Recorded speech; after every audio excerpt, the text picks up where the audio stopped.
We're honoured to be here, and in particular to have been the partner of MIPTV, not only for the past 5 years, but also for this year in terms of an expanded presence, which has resulted in this Brand Entertainment Summit, in the panels, the matchmaking, the screenings, and finally, which will culminate in an award for the Content Brand of the Year.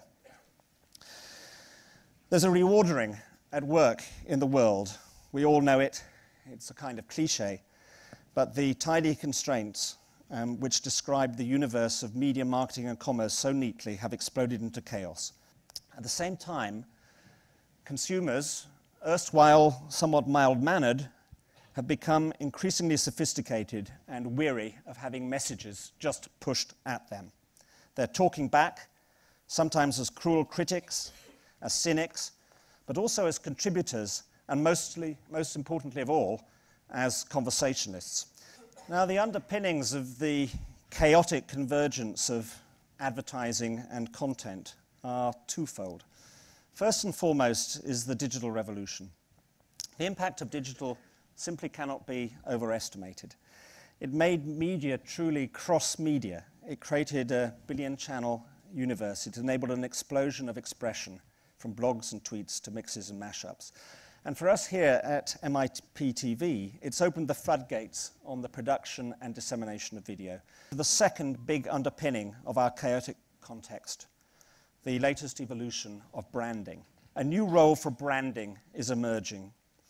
The good news for brands is that they are coders of information, compressing and expressing logic and emotion in the codes which we more conventionally call brand images. So in a world where meaning is deficient, brands create meaning. And all of our research shows that brands which connect themselves better to cultural trends or truths are stronger anchor points for consumers, and that they are convincing because they have a coherent point of view about the world. They add meaning. Now, we used to be focused as an industry just on finding the big idea.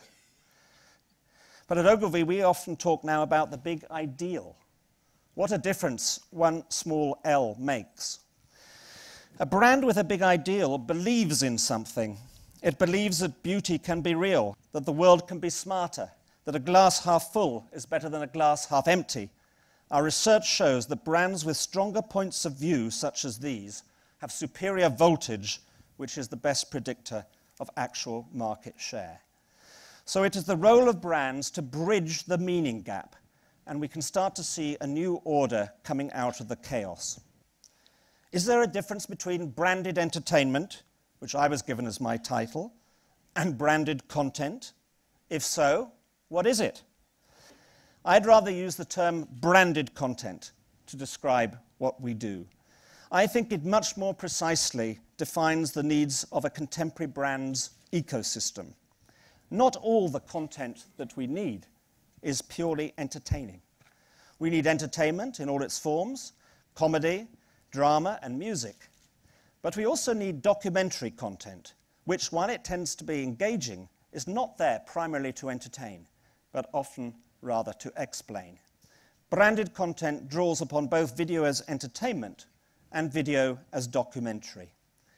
Once we've established that, we can start to make sense of the rest and create a kind of taxonomy for branded content. I call it my content cabinet. Look inside and you'll see 4 boxes. The first box is what I would call leveraged content.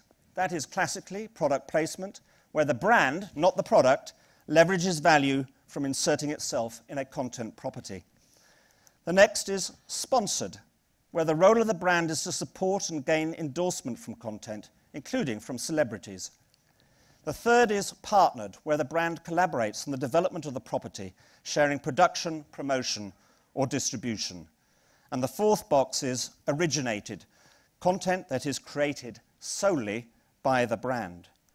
So this content can be either documentary or entertainment, thus making 8 boxes in the content cabinet. And we can allocate properties to the compartments of this and turn it into something more akin to a normal chart. But what is new is that the new generation of branded content is being digitally conceived and not just digitally executed. That's because the branded ecosystem demands it. In particular, it demands that any content property has now to be multi-platform, not just operating in one media dimension. It means that rather than just deliver to the audience, it has to be two-way, capable of turning into a dialogue or a conversation, often in real time. And it means it has to be part of a closed loop, which links back to some sort of measuring system. How does it translate into preference and purchase? Otherwise, quite frankly, why are we doing it? To me, these three things are what distinguish new branded content from old. This is where brands create their own ecosystems of content to capture and sustain their meaning for customers. The content ecosystem for a brand, which we would handle today, depends on a critical construct, that of owned channels, social channels, and external channels, all organized around a big ideal. And it's in this ecosystem that we have to provide the furnishing. It's important to understand that it's not a random thing anymore. It is or should be meticulously and carefully designed. What we produce here in this room must follow the needs of the ecosystem, not vice versa. There's something else also, and that has to do with the relationship between story and strategy. Storytelling and strategy delivery.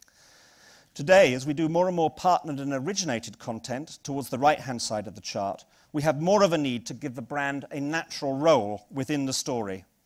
But at the same time, there are greater risks, chances of missing the mark or amplifying an affiliation or attribute that is off strategy and contrary to the brand's belief system.